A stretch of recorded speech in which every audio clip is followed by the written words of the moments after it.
দর্শক চলুন ফিরে যাই আমাদের আজকের অতিথি কবি ও ফোকলোর গবেষক ডক্টর আমিনুর রহমান সুলতানের কাছে। স্যার, আরও একবার জানাতে চাই শুভ নববর্ষ। শুভ নববর্ষ। এই যে বাঙালির সবচেয়ে বড় প্রাণের উৎসব পহেলা বৈশাখ, এবং এই বৈশাখে আমাদের একটা উৎসব মুখর আমেজ সবসময় থাকে মনের মাঝে। এই পহেলা বৈশাখ যে এসেছে এবং বাংলার সংস্কৃতির একটা গুরুত্বপূর্ণ অংশ হয়ে গেল, এটার পেছনে আসলে কারণটা কি? একটু ইতিহাসটা ছোট্ট করে আপনার কাছ থেকে জানতে চাইব। আমাদের আজকের এই পহেলা বৈশাখের দিনটির কথা বললেই এসে যায় গতকালের যে চৈত্র সংক্রান্তি, সেই চৈত্র সংক্রান্তির কথা। এখানে বিশেষ করে আমরা আমাদের যে নববর্ষের আবহটা, এটা শুধু কেবল বাঙালিরই না, একেবারে আমরা বলবো যে বাংলাদেশের আপামর প্রত্যেকটা জনগোষ্ঠীরই। যেমন আমরা যদি বিজয় উৎসবের কথা বলি, তাহলে দেখা যাবে বিজয় উৎসব মূলত পালন করে থাকে আপনার চাকমারা, কিন্তু ওরা 3 দিন ব্যাপী করে। তার মধ্যে ওই চৈত্র সংক্রান্তি একটি বিষয় আসে, 3 দিন ব্যাপী তারা অনুষ্ঠানটা করে। তার মধ্যে চৈত্র সংক্রান্তির পরে গতকাল যে চৈত্র সংক্রান্তি করলো, আর আজকে আবার তারা আরেকটি অনুষ্ঠান করছে, নববর্ষ পালন করছে। ঠিক এরকম আমরা দেখব যে আপনার মারমা যারা আছে, মারমারাও সাংগ্রাহী করছে। আবার আমাদের আরেকটি আপনার পার্বত্য অঞ্চলের যে আছে বৈশাখী মেলা, সেটা বৈশাখীটা 3টে মিলিয়ে, হ্যাঁ, সবকিছু মিলিয়ে বৈশাখী একটা বৈশাখ, হ্যাঁ, সেটা হচ্ছে ত্রিপুরারা করে। তো এই যে 3টার মধ্যেই কিন্তু এক ধরনের বিষয় আছে যে এই পুরাতনকে বিদায় দিয়ে নতুনকে স্বাগত জানানো। তো ঠিক তদ্রুপ আমাদের যে বাঙালির যে সমাজ, সেই ক্ষেত্রে আমরা যদি কৃষক কুলের কথা বলি, আমরা একটু পেছনেই যেতে চাই। যেমন আমাদের যে পয়লা বৈশাখ বা নববর্ষের যে বিষয়টা, সে তো বাংলা নববর্ষকে কেন্দ্র করেই। তো সেক্ষেত্রে আমরা যদি যাই, প্রথমেই যেতে হবে আমাদের একেবারে পারিবারিকভাবে বলবো এই জন্যে যে গ্রামের যে কৃষকরা মূলত আমানি একটি অনুষ্ঠান, অর্থাৎ চৈত্র মাসের শেষ দিন গৃহিণীরা তারা একটি হাঁড়িতে করে অল্প পানি রাখতেন, পানিতে আপনার আতপ চাল ভেজাতেন এবং পানির মধ্যে আম পাতা দিয়ে রাখতেন। তো ফলে এটাই হচ্ছে, যেহেতু আম পাতার সঙ্গে সম্পৃক্ত পানি, এই জন্য একে আমানি হিসেবে ধরা হয়। তো আমরা বলবো যে বাংলা নববর্ষের প্রথম যে সূত্রপাত বা শুরুর যে জায়গাটা, সেটা একেবারেই গৃহস্থ ঘরের পারিবারিক। সেটা কেন? ওই মঙ্গলার্থে, শুভ অর্থে, শুভ দিন অর্থে। অর্থাৎ এই যে গতকাল ধরেন চৈত্র গেল, এই যে ভিজিয়ে রাখলো আপনার পানিতে চাল এবং তো ভোরবেলা উঠেই তারা কি করবেন, এই গৃহিণীরা গৃহস্থ যে মালিক আছেন তাকে সেই চালটা খেতে দিবেন। আবার ওই যে আম পাতার মধ্যে যে আপনার যে পানির যে ভেজানো পানিটা, ওইটা আবার তাদের গায়ে ছিটিয়ে দিবেন। অর্থাৎ ওই যে পুরনো যে ময়লাগুলো বা পুরনো যে দুঃখগুলো, অশুভ যা আছে সব মানে তাড়িয়ে দিয়ে নতুন যে আহ্বান, এই হলো আমানির মধ্য দিয়ে কিন্তু শুরু, যেটা হচ্ছে একেবারে পারিবারিক। আর আমরা যদি আবার সেটাকে রাষ্ট্রিকভাবে ধরি, সেক্ষেত্রে একটি ব্যাপার আছে। আমাদের এই বাংলা সনের উদ্ভব নিয়ে একটা মারাত্মক রকমের বিতর্ক আছে, সমালোচনা আছে। সে কখন, কার আমলে, কখন, কিভাবে হয়েছিল, কিন্তু এখনো কিন্তু এটার সুরাহা হয়নি। কিন্তু তারপরেও একটু বলা যায় যে আমাদের একদল বললেন যে শশাঙ্কের আমলে, অর্থাৎ সপ্তম শতকে এই তার আমলে হয়েছে। আবার এটাকে আবার আরেক দল বললেন যে এটা কী করে হয়, কারণ ওই সপ্তম শতকের এমন কোনো দলিল দস্তাবেজ বা কোনো কিছু পাওয়া যায়নি যেখানে বাংলা সনের বা বঙ্গাব্দের উল্লেখ আছে।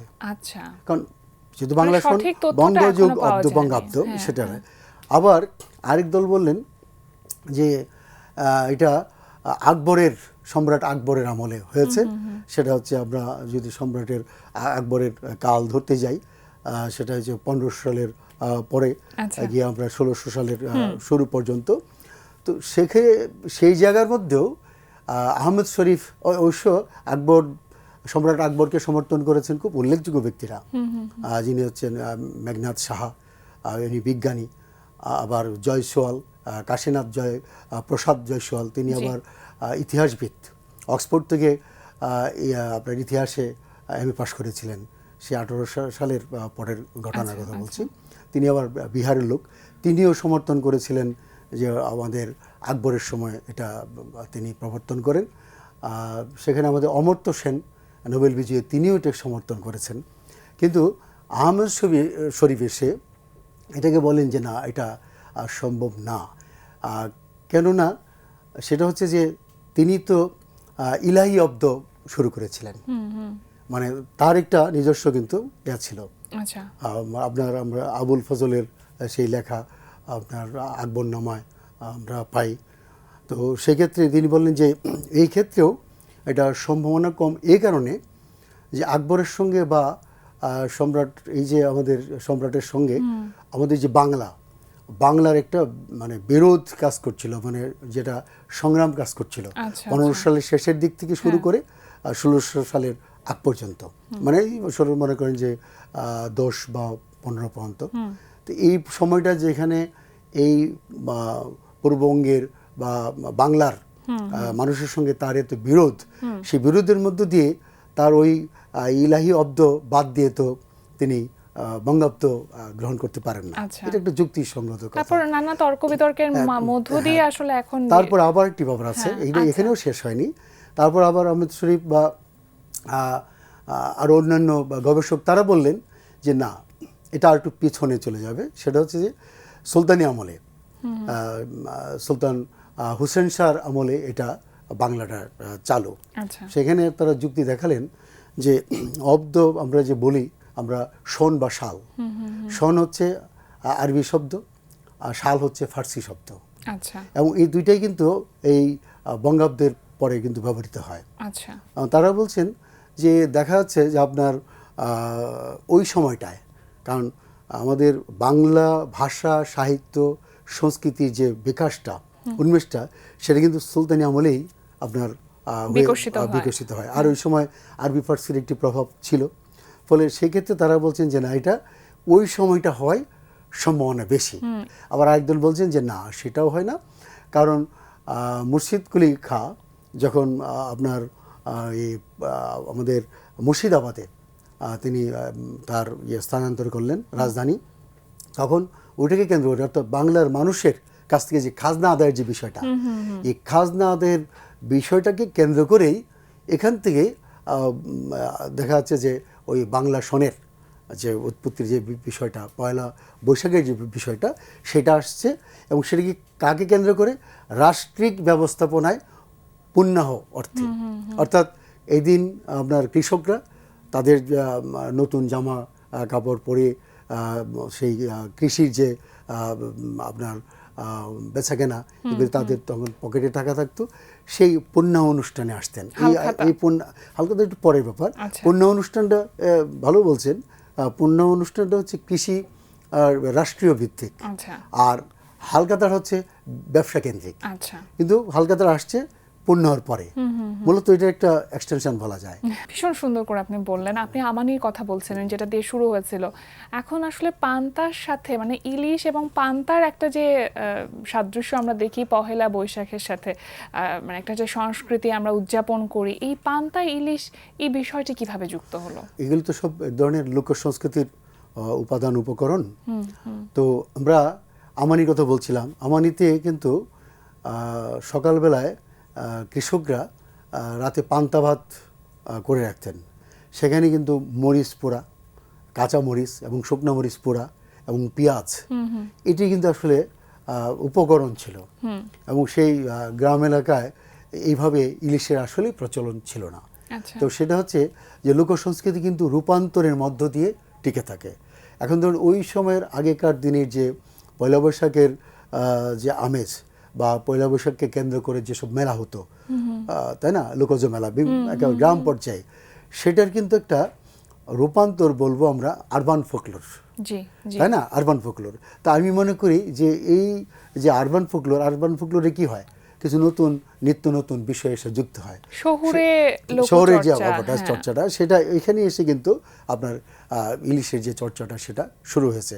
এটা হতেই পারে, কারণ এটা অর্থনীতি বিষয়ের সঙ্গেও কিন্তু সম্পৃক্ত, অবশ্যই। আবার পরিবেশের সঙ্গেও সম্পৃক্ত। সময়ের সাথে সাথে পরিবর্তন হবে, কারণ মানুষ পরিবর্তনশীল। আপনি যেটা লোকচেতনার কথা বলছিলেন, সেই চেতনার জায়গাতেও পরিবর্তন এসেছে। পহেলা বৈশাখ উদযাপনেও অনেক পরিবর্তন এসেছে। এই পরিবর্তনটা একজন গবেষক হিসেবে আপনার চোখে কিভাবে ধরা পড়ে? লোক সংস্কৃতি হচ্ছে রূপান্তরের মধ্য দিয়ে অগ্রসর হয়। কারণ কি, লোক সংস্কৃতি যদি রূপান্তরের মধ্য দিয়ে অগ্রসর বা বিকশিত না হয়, তাহলে তো সেটা মরে গেল, বিলুপ্ত হয়ে গেল। আর বিলুপ্ত যা হয় সেটা প্রত্নতত্ত্বের বিষয় হয়ে যায়।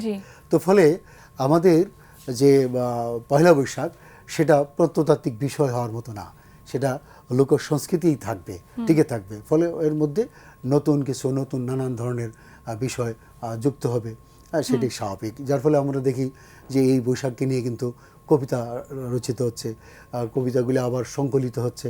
আবার দেখা যাচ্ছে যে পয়লা বৈশাখ উপলক্ষে বিভিন্ন পত্রপত্রিকা, তাই না, বিশেষ হুড়োপুত্র করছে, তাই না। ওইটাকে কেন্দ্র করে আমরা দেখব যে নগর যে সংস্কৃতি, সেই সংস্কৃতিতে লোকশিল্পের যে বিষয়টা সেটাও কিন্তু যুক্ত হচ্ছে। আমার যে শার্টটা, তাই না, এই শার্টেও কিন্তু দেখেন লোক সংস্কৃতির যে মোটিভ, তাই না, এই মোটিভটা কিন্তু একটা কি হচ্ছে, মূলত একটা বৃক্ষের আদল মোটিভ। তো তাই দেখা যাচ্ছে যে এটা পান পাতা, তাই না, পান পাতার আদলে হয়তো সেটা আসছে। তো ফলে হয় কি, আমাদের লোকজ মোটিভগুলি নতুন করে বিকশিত হচ্ছে কিন্তু আমাদের এই যে পোশাক আশাক, তাই না, সবকিছুর মধ্য দিয়ে। অনেক ভালো লাগলো স্যার আপনার সাথে কথা বলে। একেবারে শেষের দিকে চলে এসেছি। আপনার কাছ থেকে আপনার কণ্ঠে একটি কবিতা আবৃত্তি শুনতে চাইবো আজকের এই বাংলা বছরের প্রথম দিনে। তো আমি ভালো বললেন, এটা কবিতা পাঠ করি, নিজের কবিতা যেহেতু কবিতাটা শুনবো। তার আগে আপনাকে ধন্যবাদ দিতে চাই, অসংখ্য ধন্যবাদ। আজকের এই পহেলা বৈশাখে সকালে আপনি আমাদেরকে সময় দিয়েছেন। আপনার কবিতাটি শুনবো, তবে তার আগে দর্শকদের কাছ থেকে আমি বিদায় নিয়ে আসি। প্রিয় দর্শক, এতক্ষণ কথা হচ্ছিল অতিথির সঙ্গে, এবার সময় হলো বিদায় নেবার। আমাদের অনুষ্ঠান সম্পর্কে আপনার যে কোনো মতামত ও পরামর্শ জানাতে লিখুন এই ঠিকানায়। প্রযোজক দিন প্রতিদিন, Bangla vision, note tower 110, বীরতম CR Dutta road, Dhaka 1205। Phone 96320303 আমাদের ইমেল অ্যাড্রেস dinprotidin@banglavision.tv। প্রিয় দর্শক, অশুভ সকল কিছু বিদায় হোক, নতুন বছরে নতুন করে হৃদ্যতা আর সামাজিকতার অপূর্ব বন্ধনে সেজে উঠুক প্রিয় বাংলাদেশ। নতুন বছর সবার জীবনে বয়ে নিয়ে আসুক অনাবিল সুখ, শান্তি আর সমৃদ্ধি। এই শুভকামনায় বিদায় নিচ্ছি আজ। সবাইকে আবারও বাংলা নববর্ষ 1433-এর শুভেচ্ছা। শুভ নববর্ষ। এবার আবৃত্তি। আজকের এই শুভ দিনে, কল্যাণময় দিনে সবার কল্যাণ কামনা করে, শান্তি কামনা করে, আনন্দময় প্রতিটি মুহূর্ত কামনা করে আমিও বিদায় নিচ্ছি। সবাইকে সাধুবাদ। আমি আমার লেখা নতুন কবিতা পড়ছি, এবং এই কবিতাটির মধ্যেও কিন্তু এক ধরনের আমাদের লোকজ আবহ আছে এবং লোকজ পেশাজীবী এখানে আছে প্রতীক হিসাবে। কবিতার শিরোনাম বৈশাখের হিরালিরা ফিরে এসো। তো ওই হিরালি একটি বিষয় হচ্ছে, হিরালি কিন্তু একটা সম্প্রদায়। একসময় বৈশাখে আপনার কালবৈশাখীর সঙ্গে শিলাবৃষ্টি হতো, এখনো দেখছেন শিলাবৃষ্টি। এই শিলাবৃষ্টি যেন ফসলি যেমন জমি নষ্ট না করতে পারে, সেই জন্য একটা সম্প্রদায় ছিল, তারা মন্ত্র পাঠ করতো, করার পরে এগুলি মন্ত্র পাঠ দিয়ে যেখানে ফসলি জমি সেখান থেকে শিলা যেন না পড়ে, অন্য একটা ফাঁকা জায়গায় পড়ে, এই ধরনের কাজ তারা করতেন। তাদেরকে হিরালি বলা হতো। এটা ভাটি অঞ্চলে আছে। শুনি কবিতাটি। বৈশাখের হিরালিরা ফিরে এসো। গাজন মেলার প্রস্তুতি চলছিল চৈত্রের শেষের দিনে। চৈত্র সংক্রান্তিতে লোকেতে কামনা ছিল নতুন বছরের মঙ্গল ও শান্তির। বৈশাখী উৎসবে মাতবে শুরু হবে বর্ষমঙ্গল। জমায়েত তাই রমনার বটমূলে চারুকলা সাজে। আহ্লাদ উল্লাস বেড়ে যায় বৈশাখের। বৈশাখের মেঘের গাজন আকাশ ফাটিয়ে নামায় বৃষ্টি ও শিলা। বর্ষার চাইতেও এই আকাশ দারুণ ভয়ঙ্কর। আগুনমুখো হয়ে কাল বৈশাখী ঝড় বয়ে যায়। মাঠ ভর্তি শস্যের পেটে জমতে থাকে শিলাবৃষ্টি। জমে জমে জমদূত হয়ে যায়। ভাটিয়ার উজান দেখে না। বৈশাখের হিরালিরা ফিরে এসো। ফাঁকা মাঠে পাঠাতে যে হবে শিলার গড়ান।